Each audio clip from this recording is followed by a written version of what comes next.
दोस्तों नमस्कार। आशा है आप सब बहुत अच्छे होंगे। दोस्तों, आज मैं एक बहुत कॉमन बीमारी जो अपने समाज में आप हर दूसरे तीसरे आदमी ज़रूर मिल जाएंगे कहते हुए कि यूरिक एसिड बढ़ी हुई है। बहुत परेशान रहते हैं, खूब पेन होता है और दवाइयाँ खाते रहते हैं, आराम मिलता रहता है, लेकिन परमानेंट सॉल्यूशन कहीं नहीं है। लेकिन होम्योपैथिक में इसका परमानेंट सॉल्यूशन है और मेरा तो सैकड़ों पेशेंट पे अनुभव है कि हमने अगर ट्रीटमेंट किया, होम्योपैथिक विधि से ट्रीटमेंट किया, तो दोबारा उसको कभी यूरिक एसिड बनने की टेंडेंसी ही खत्म हो जाती है हमेशा से। ये बहुत बड़ी बात है कि होम्योपैथिक मेडिसिन अगर हमने यूज़ किया किसी बीमारी ठीक करने के लिए, तो वो बॉडी की टेंडेंसी ही दूर कर देती है। फिर कभी नहीं उसका यूरिक एसिड बढ़ता है, बिल्कुल नॉर्मल रेंज में रहता है और ये सैकड़ों बार मैं प्रूव कर चुका हूँ। तो दोस्तों, पहले समझिए यूरिक एसिड है क्या। एक्चुअली एक एमिनो एसिड होती है, जो प्रोटीन होती है उसकी ये मोनोमर है। तो इसका मेटाबॉलिज्म गड़बड़ हो जाता है, पचा नहीं पाता आदमी इसको, लीवर में इसका मेटाबॉलिज्म नहीं हो पाता और फिर उसके बाय प्रोडक्ट के रूप में यूरिक एसिड बनता है। उसको किडनी निकाल नहीं पाती। अब वो क्या होता है कि जोड़ों में जितनी लिमिट है उससे बहुत ज़्यादा रहती है, तो इसलिए निकल नहीं पाता वो। तो जोड़ों में खासकर टोज़ में, फिंगर्स में, कलाई में, यहाँ सब इकट्ठा होना शुरू। बॉडी क्योंकि हमारी बहुत इंटेलिजेंट है, भगवान ने इतनी अच्छी बॉडी बनाई है कि कोई भी ख़राब चीज़ आ गई तो उसको वाइटल ऑर्गन में जाके जहाँ फालतू जगह है, जहाँ खाली स्पेस है, वहीं भर देती है।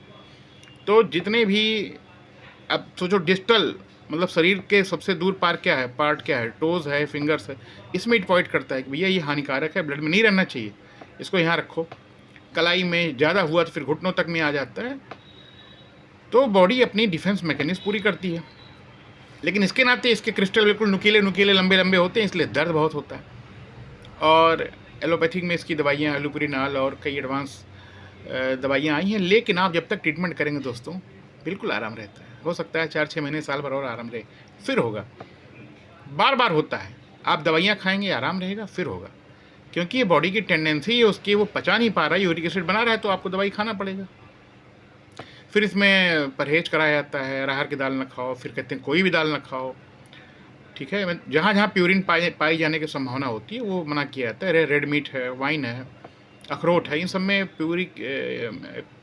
प्यूरिन बहुत ज़्यादा होती है, तो वो मना किया जाता है। स्पेशली दाल में, अरहर दाल में सबसे ज़्यादा होती है। लेकिन बाकी दाल खा सकते हैं। यहाँ तो मैंने सुना है कि सब दाल बंद कर देते हैं, ऐसा नहीं करना चाहिए।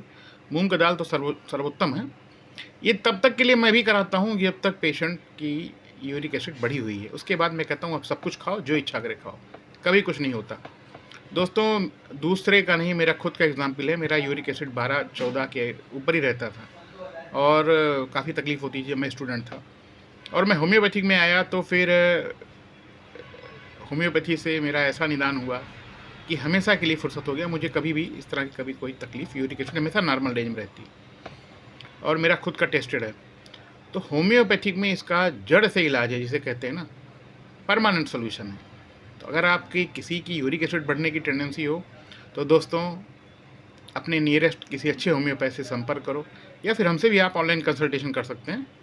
आपको नंबर मिल जाएगा हमारे इनबॉक्स में। और हमेशा के लिए इस बीमारी से छुट्टी पाइए। Thank you.